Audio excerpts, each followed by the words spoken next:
मेरी कविता तू हौसला रख, तू हौसला रख, तू हौसला रख। तेरा हाल भी बदलेगा और तेरे हालात भी, तेरा जीवन भी बदलेगा और तेरे जीने का अंदाज भी, तेरा वक्त भी बदलेगा और तेरी पहचान भी। लड़ ले तू समंदर की लहरों से, तू पहले किनारे पर बैठने का सुकून तो मिल ही जाएगा। बहा ले मेहनत का पसीना तू पहले, तेरे कर्मों की खेती पर मनचाहा फसल ही लहलाएगा। जला के रख उम्मीदों की मशाल तू पहले, तेरे अंदर का अंधकार तो मिट ही जाएगा। तू हौसला रख, तेरी दशा भी बदलेगी और तेरी कथा भी, तेरी नजर भी बदलेगी और तेरा नजरिया भी, तेरी हस्ती भी बदलेगी और तेरी हैसियत भी। उड़ जा अपनी मुश्किलों से तू पहले, आसान काम तो आसानी से हो ही जाएगा।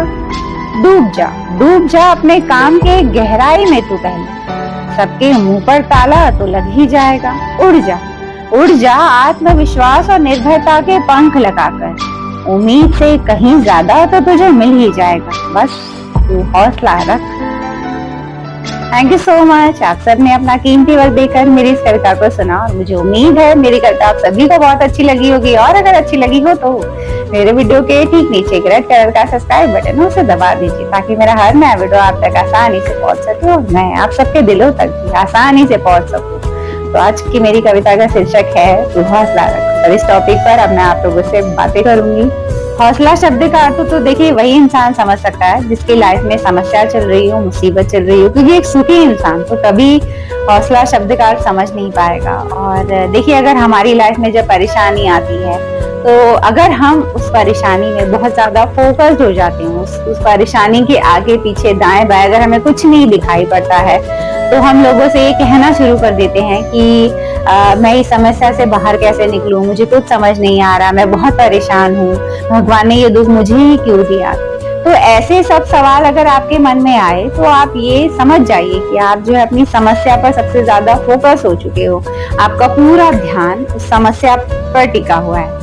आप जो है कि इस वजह से आप जो है उस समस्या के आगे सोच नहीं पा रहे। और अगर आपने हौसला रखा, हिम्मत रखी, तो आप उस समस्या के बियॉन्ड सोच पाएंगे, उस समस्या के दायरे को पार कर पाएंगे। और जैसे ही आप समस्या पर से अपना ध्यान हटाएंगे तो आपको कुछ ना कुछ जो है कि सोल्यूशन मिलने लगेंगे, कुछ ना कुछ हल उस समस्या का मिलने लगेगा, वरना आपका दिमाग ही काम नहीं करेगा। अगर आप समस्या को ही दिन रात सोचेंगे तो आपका दिमाग काम करना बंद कर देगा। समस्या को, मुसीबत को फुल अटेंशन देने का मतलब ही यही है कि आपने अपनी हिम्मत का सरेंडर कर दिया। तो अगर आए समस्या तो खुद का सरेंडर तो बिल्कुल नहीं करना है। समस्या के आगे सोचने के लिए आपको समस्या को सबसे पहले साइड रखना होगा और उसके बाद हमें ये सोचना होगा कि इसका तो कोई सोल्यूशन जरूर होगा और वो सोल्यूशन आपको ढूंढना है। जितनी बड़ी समस्या होगी उतना ज्यादा हौसले की हमें जरूरत होती है और जितनी छोटी समस्या उतने कम हौसले में हमारा काम चल जाता है। लेकिन हौसला और हिम्मत रखने में देखिए फर्क होता है। हम कहते हैं ना परेशानी की हिम्मत रख, हौसला रख, फर्क होता है। देखिए हौसला एक आंतरिक शक्ति होती है। ये जो शक्ति होती है ना, ये हमें अंदर से प्रेरणा देती है कि आप इस मुसीबत से पार हो जाओ। आपको एक आंतरिक शक्ति की जरूरत होती है, यूं कह लीजिए कि एक आत्मीय शक्ति मिलती है। हौसला शब्द को आप अगर आत्मीय शक्ति से जोड़ते हैं तो ये बिल्कुल गलत बात नहीं होगी, क्योंकि मुझे हौसला शब्द का मतलब यही समझ आता है कि जो अंतरात्मा की शक्ति है, जो आत्मीय शक्ति है, वही है आपका हौसला। और हिम्मत का अर्थ ये होता है कि आप डरो नहीं। कि मान लीजिए आपके हौसले ने ये आपको समझा दिया कि आप इससे पार हो जाओगे, लेकिन आपकी हिम्मत, आप डर चुके हो, आप उस समस्या के आगे ये सरेंडर कर चुके हो कि अब मेरा कुछ नहीं हो पाएगा, मैं इस समस्या को हल नहीं ढूंढ पाऊंगा, मैं इस समस्या का समाधान नहीं कर पाऊंगा। तो आप मतलब डर गए। डरने से आपका जो है कि आप कदम नहीं बढ़ा। आंतरिक शक्ति तो आपको कह रही है कि कदम बढ़ा, आंतरिक शक्ति तो आपको हौसला देगी कि आप आगे बढ़ो, लेकिन आपका डर अगर आपके कदम आगे ना बढ़ने दे तो आप उस समस्या को पार नहीं कर पाओ। इसलिए हौसला और हिम्मत दोनों की जरूरत होती है। जब हमें किसी भी समस्या से लड़ना होता है, किसी भी मुसीबत से लड़नी होती है, तो हौसला भी चाहिए होता है और हमें हिम्मत भी चाहिए होता है। क्योंकि आंतरिक शक्ति के बिना और हिम्मत रखे बिना आप जो है कि अपना कदम आगे नहीं बढ़ा पाओ। अब ये सवाल उठता है कि हिम्मत और हौसला को कैसे बढ़ाया जाए, कैसे जो है कि समझा जाए इसके महत्व को। जब बच्चे छोटे होते हैं ना, तो ये बातें हमें, जो गुण है वो हमें पहले ही बच्चों के अंदर जो है हम डालते हैं। नोटिस करिए आप, कभी के छोटे बच्चों को हम कहानियां सुनाते हैं, वो बहुत मन से सुनते हैं। और ज्यादातर हम बच्चों को जो है कि पराक्रमी या शूरवीर लोगों की कहानियां सुनाते हैं।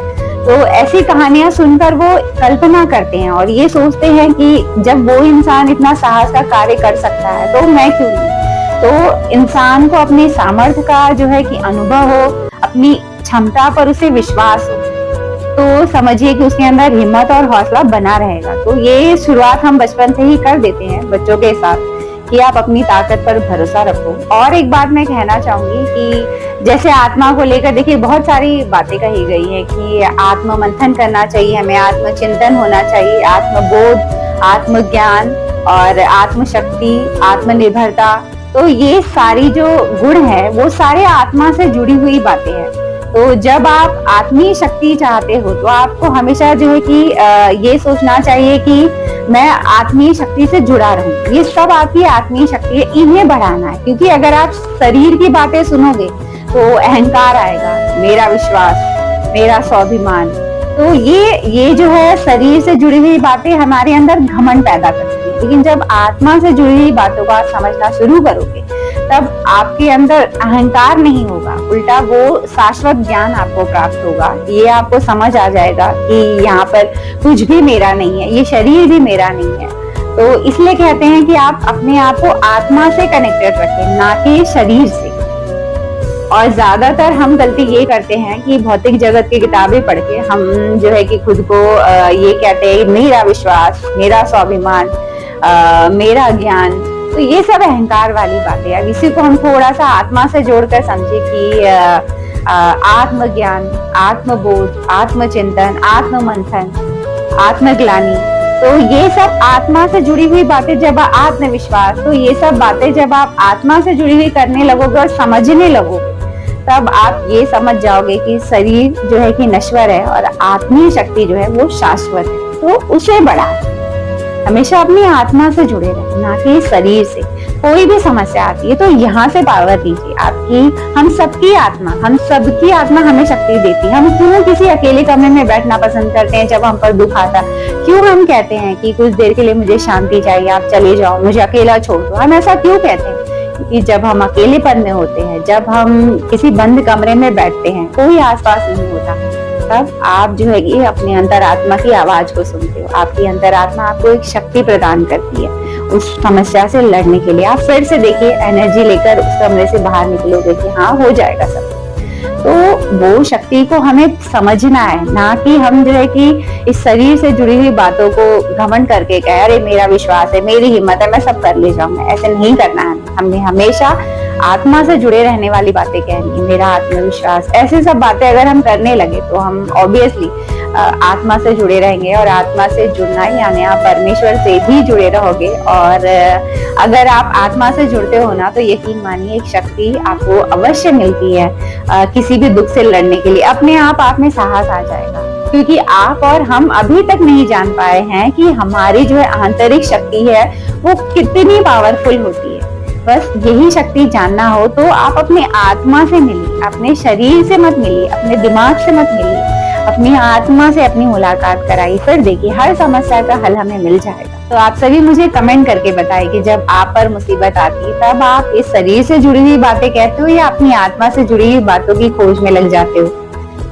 कमेंट करिए और मुझे बताइए। और चलती हूँ एक और नए वीडियो में, आप सबसे मेरी मुलाकात रहेगी। तब तक उसकी हर बात पर गौर फरमाते रहेगा, इसकी उसकी, जहाँ हमारी आत्मा निवास करती है।